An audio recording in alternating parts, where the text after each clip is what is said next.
So we got Josh here from Van Roy Pool. He's the pool specialist, more like a pool doctor.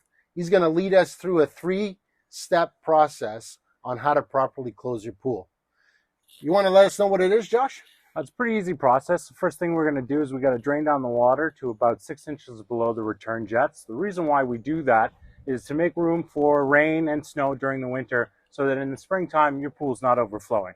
So we're going to set up our 3-inch thrash pump in order to get that water pumped out and the water lowered to the level that we need. Cool. So what exactly are the 3 steps in closing the pool?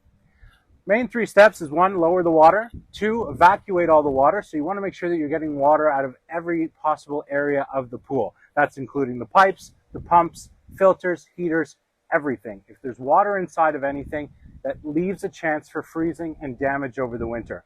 Last and not least is to basically plug everything up to make sure that no water gets in after we've done the evacuation process. Great. So let's continue on and get the process started. Thanks, Josh. No problem.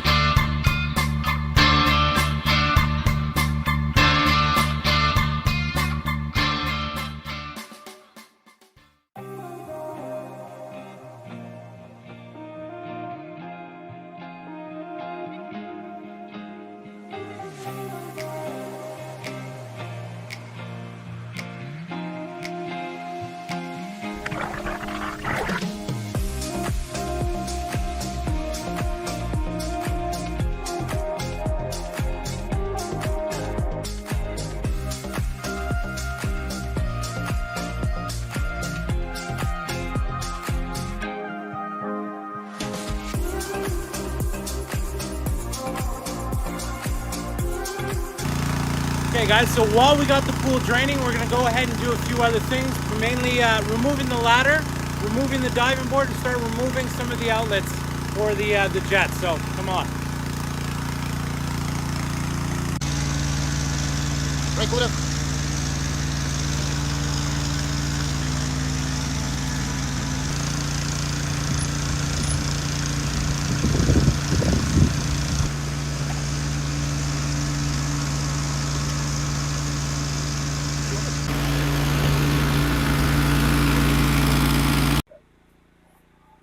All right, Josh, so I guess we're going to start on step 2 here. Yeah, so now what we need to do is we need to evacuate all the water from all the equipment.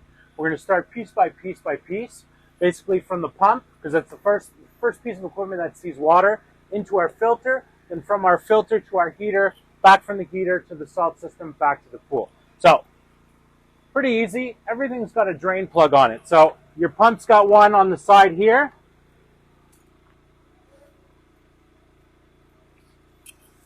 And it's got another one in the front for the basin for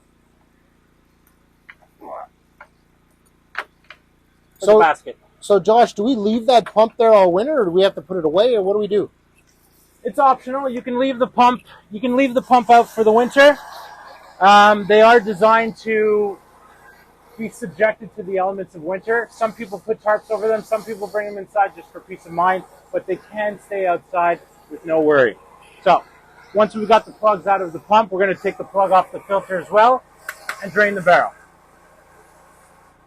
We're basically getting rid of all the water. That's it. I see some steam coming out of there. What's going on with that? Well, that's basically, there's no more water in there, so that's just, it's almost like vapor that you see. Oh, so you're pressurizing the system at the moment. Yeah, so what I've done is, on the skimmer side, I've put a leaf blower into the pipes in order to push all the water through the system.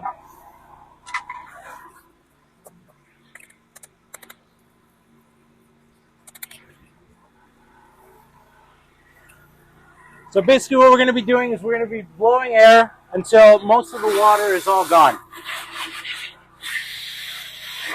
Now it's best to try and get 100% of the water out, but technically as long as 50% of it is out, you should be safe. Safe from your pipes cracking or whatever, right? Yeah, because when water freezes, it doubles in capacity. So as long as the pipe is at least 50% drained, that water has room to grow without bursting the pipe.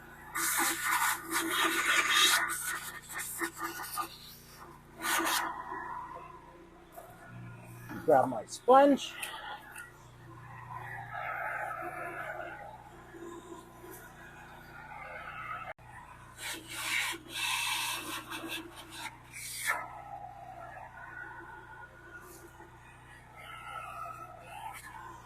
Okay, once most of the water's out, we're going to put the lid back on to force the water into our filter. All right, now there's certain modes on the filter that you want to go through. Main one is your waste line. So you're going to put the filter in the waste mode or drain mode, depending on what model that you have. That's going to blow out the line that goes to the street for when you're doing your backwash or you're draining your pool. Again, we want to go line by line by line and evacuate all the water. So right now I have it in waste. It's a line that doesn't really see water very often, other than about once a week. So it's a quick 60-second and 90-second blowout. After that, what I'm going to do is I'm going to be putting the pump into recirculate or whirlpool. Again, depending on which model filter you have, they'll be called different things. What that's going to do, you can see the water coming out of the filter now at the bottom. It's pushing all the water out. At the same time, it's pushing the water through the rest of the system. So I'm actually going to go disconnect the heater right now because we should be getting water coming out of there.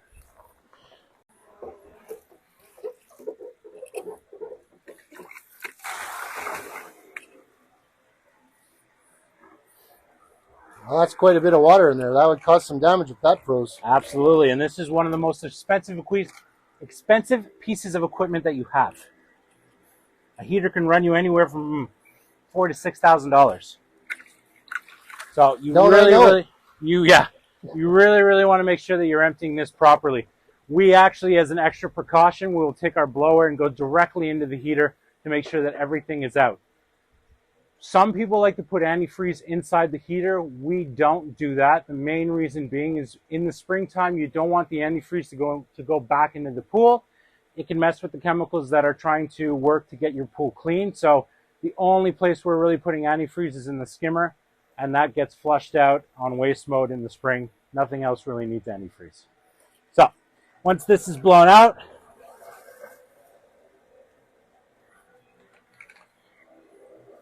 gotta make sure all our water's out.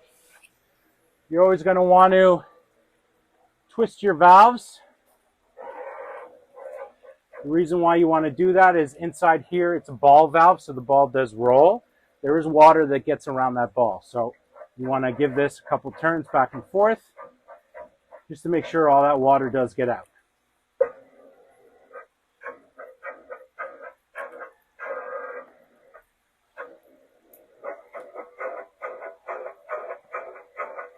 Josh, I see there's still water coming out of the filter there. There must be quite a bit of water in there. There is quite a bit of water in here. So you actually are going to leave that drain plug out for the winter and let this completely drain out. It's okay to leave the plug out. A lot of people think, oh, well, there's going to be water and everything that gets in. It's very minimal amounts, so it's nothing to worry about. All right, so now that our skimmer's blown out, the last thing for us to do is to just dismantle everything. So we want our two plugs, drain plugs from the pump. We want our drain plug from the bottom of the filter. You're going to want to take off the pressure gauge. And you're going to want to take off the glass vial for the waste. Okay, you're going to put the filter mode in winter if it has.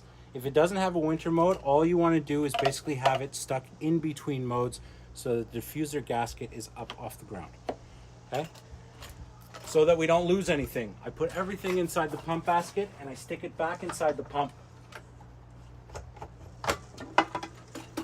That way, when springtime rolls around, we know where everything is. That's it, that's all.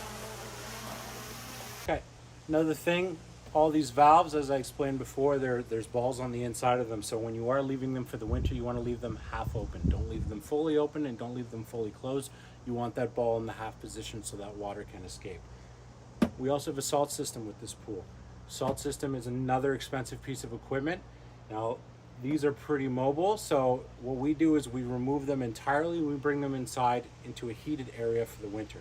So if you're not familiar with it, your salt system comes in two parts. There's usually a cell that's incorporated into the plumbing, and then there's the control box, which is mounted somewhere in your cabana or on the wall. So you're going to want to basically just undo all of the wires, any plugs that you have. If it's hardwired into a breaker, then I would suggest just leaving it, but if it's on a plug, then you can just unplug it and take it inside.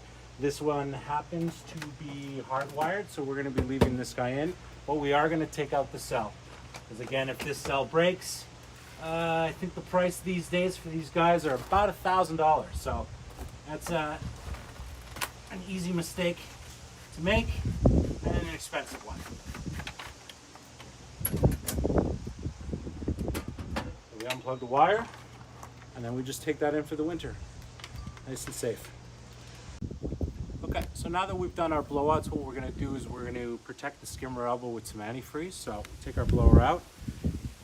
You're going to get basically your standard antifreeze. And you're going to pour about 1/4 to 1/3 of the bottle into the hole that leads to the pump. Not the hole that's in the front that leads down to the bottom of the pool.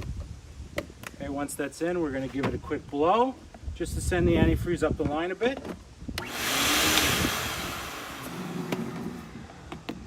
And now we're going to seal off the pipe with our winter plug. Make sure that you put some of the plumber's tape or Teflon tape on it. You only need to give it about 6 to 8 lengths around.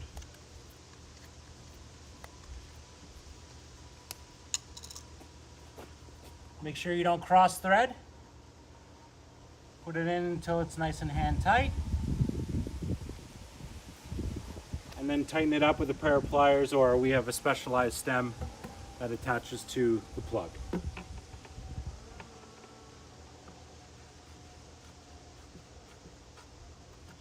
Once that's done, we're going to be putting in a styrofoam retainer. Purpose of this is when eventually water does get in this basin, if it gets in before the freeze of the winter, this will act as a spacer for the water. So when the water does freeze, instead of expanding outwards and breaking your skimmer, it's going to squeeze the styrofoam and protect your skimmer. So you want to make sure that you put one that fits all the way down into the basin, and then another one that's going to go in the mouth of the skimmer. And that's it, that's all. We put a plastic bag over the lid of the skimmer just to keep any rainwater or anything out before the freeze. And now your skimmer's closed. All right, Steve, so that's basically how you close a pool. I do realize that we forgot to take a shot on putting the plugs in the jets, but it's the same thing with what we did in the skimmer with the plumber's tape and the Teflon. Put a couple rounds on it and then tighten it hand tight. You should be good for the winter. And that's basically it. There's your 3-step process on how to close a pool. Very basic. Some pools are different than others with solar panels, additional pumps, but you got the gist of basically how everything works in closing a pool. Well, great, Josh. Thanks for coming, and quick shout out to your partner, Jason, too, for helping us make this possible. And of course, our social media people, we really appreciate it. We're going to tag Josh and Van Roy Pools at the bottom of this video. If there's any questions regarding pools, these are the guys. They have literally taken care of my pool. They've fixed underwater pipes. They've fixed underground pipes. They've replaced my heat pump. They did everything. The only thing they didn't do was dig the hole. Well, thanks again, Josh. Really appreciate it. You're the best. All the best. Take care.